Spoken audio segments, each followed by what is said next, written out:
আসসালামু আলাইকুম রহমতুল্লাহি ওবরকাতুহ।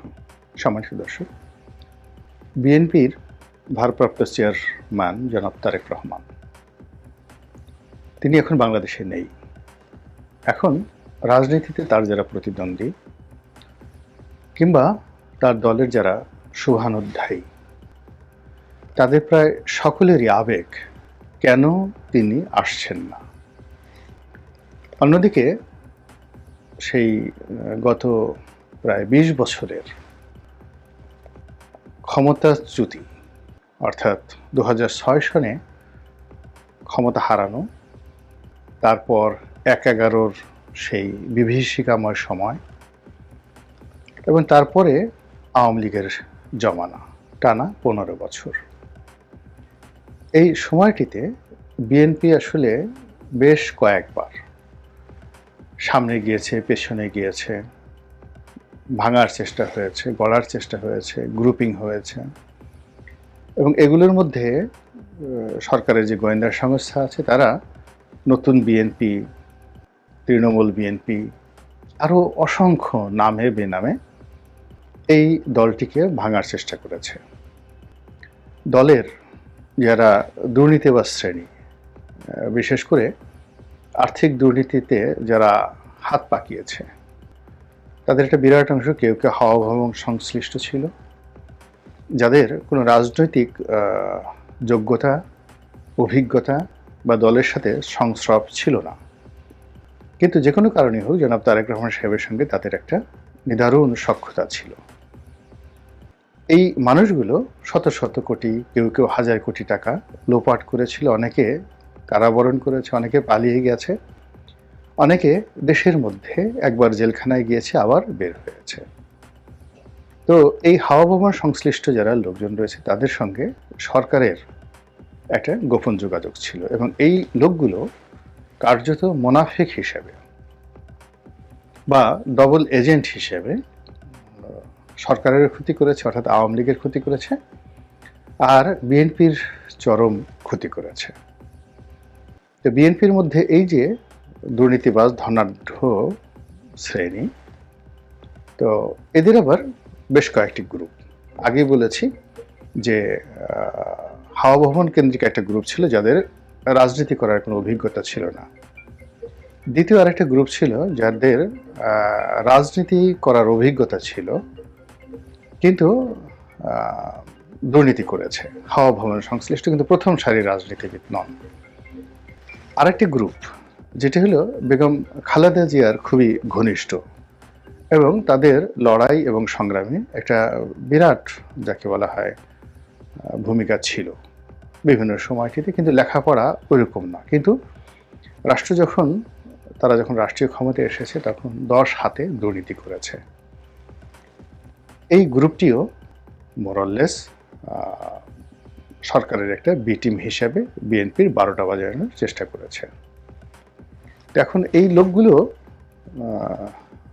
দলের মধ্যে বিভেদ সৃষ্টি করেছে, বিসংবাদ সৃষ্টি করেছে এবং দুর্ভাগ্যজনক হলেও সত্যি যে বেগম খালেদা জিয়া এবং জনাব তারেক রহমান তাদের মধ্যে একটা রাজনৈতিক দেয়াল তৈরি করার সৃষ্টি করেছে। এখন মাসিলের মধ্যে সেই দেয়াল তো কখনোই হয় না, কিন্তু যেটা হয় সেটা হলো বেগম জিয়াপন্থী এবং তারেক রহমান সাহেবপন্থী, এই দুই গ্রুপের মধ্যে একটা দাগ কুমড়ার সম্পর্ক এরা তৈরি করে ফেলেছে। তারপর যেটা হলো সেটা হলো যে বিএনপির দুটো অফিস, অর্থাৎ চেয়ারপারসন বেগম খালেদা জিয়া যে অফিস বসতেন ও অফিস কেন্দ্রিক একটি বলয়, আর পল্টন, নয়াপল্টনের যে বিএনপি অফিস, সেই অফিস কেন্দ্রিক একটা বলয় তৈরি হয়েছিল। তো এই এতগুলো সমস্যা চলছিল এবং তার মধ্যে যেহেতু একটা জনপ্রিয় দল, প্রচণ্ড জনপ্রিয় দল, সাধারণ যারা খেটে খাওয়া বিএনপির নেতা এবং কর্মী, তারা এইসব সমস্যার ওরকম কোনো, যাকে বলা হয়, ধার ধারতেন না, অথবা এই সকল সমস্যা তাদের নিকট প্রকট হতো না। এই কারণে হতো না যে তারা আওয়ামী লীগের দ্বারা এতটা বেশি নির্যাতিত হতেন এবং সবসময় এতটা দৌড়ের উপর থাকতেন, যার ফলে কি হলো, নিজেদের দলের মধ্যে যে এত সমস্যা আছে, এই সমস্যাগুলো তারা কখনো চিন্তা করতে পারতেন না বা চিন্তা করতেন না, সে সুযোগও তাদের হতো না। এর বাইরে যেটা হলো সেটা হলো যে জনাব তারেক রহমানকে কেন্দ্র করে দলের ভিতরে, দলের বাইরে, বিশেষ করে প্রশাসনে, সিভিল অ্যাডমিনিস্ট্রেশনে, তারপর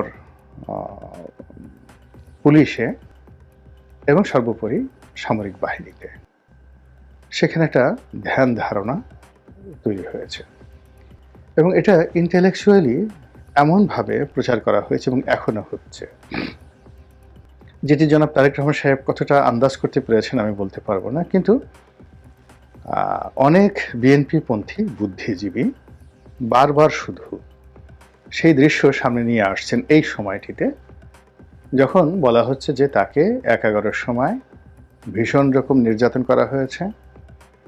তাকে আমি ঠিক ওইভাবে বলতে পারবো না, তারা যেভাবে বলছে সেটা হলো তার মেরুদণ্ডের হাড় ভেঙে দেওয়া হয়েছে, তাকে পিটানো হয়েছে, ফ্যানে টানানো হয়েছে, আরও অনেক কিছু। এবং সেই ছবিগুলো, মানে সেই নির্যাতনের ভিডিও ফুটেজগুলো এবং তাকে হাসপাতালে আনা নেওয়ার যে দৃশ্যগুলো, এগুলো বারবার শো আপ করা হচ্ছে। এর ফলে কি হচ্ছে, বিএনপির কিন্তু কোনো উপকার হচ্ছে না, বরং মানে ক্ষতি হচ্ছে, একাধিক ক্ষতি। সেটা হলো হাওয়া ভবন কেন্দ্রিক ওই সময়টার যে দুর্নাম এবং বদনাম, ওটা সামনে চলে আসছে। 2 নম্বর হলো যে নেতা হিসেবে তারেক রহমান সাহেবের যে ক্ষমতা, তার যে দাপট এবং তার যে কমান্ডিং ভয়েস, এটাকে যখন ওই ছবিগুলোর সঙ্গে পাশাপাশি রাখা হয়, তখন তিনি সঙ্গত কারণেই দুর্বল হয়ে যান, অসহায় হয়ে যান এবং লোকজন সেই বিগত বিএনপি জমানা এবং একজন দুর্বল, অসহায়, অত্যাচারিত, মজলুম তারেক রহমান সাহেবকে দেখে এবং এই ধরনের মানুষকে কোনো মানুষই নেতা হিসেবে প্রথম পছন্দে নেবেন হয় না। নেতা বা রাজা, তিনি হবেন সাহসী, তার হাতে চাবুক থাকবে, তার একটা ঘোড়া থাকবে, তারপর তিনি যা বলবেন তাই হবে। কিন্তু নেতা যদি নিজে মার খান, তার সেই কান্না বিজড়িত কণ্ঠ, তার অত্যাচারিত সেই যে মুখচ্ছবি, দুর্বলতা, অক্ষমতা, এই জিনিসগুলো খুব সুকৌশলে বিএনপির যারা বুদ্ধিজীবী আছেন তারা এমনভাবে সামনে নিয়ে আসছেন, ফলে ওগুলো যত সামনে আসছে তারেক রহমান সাহেবের নেতৃত্ব যে বিকাশ, সেটা পিছিয়ে চলে যাচ্ছে। এটা গেল এক।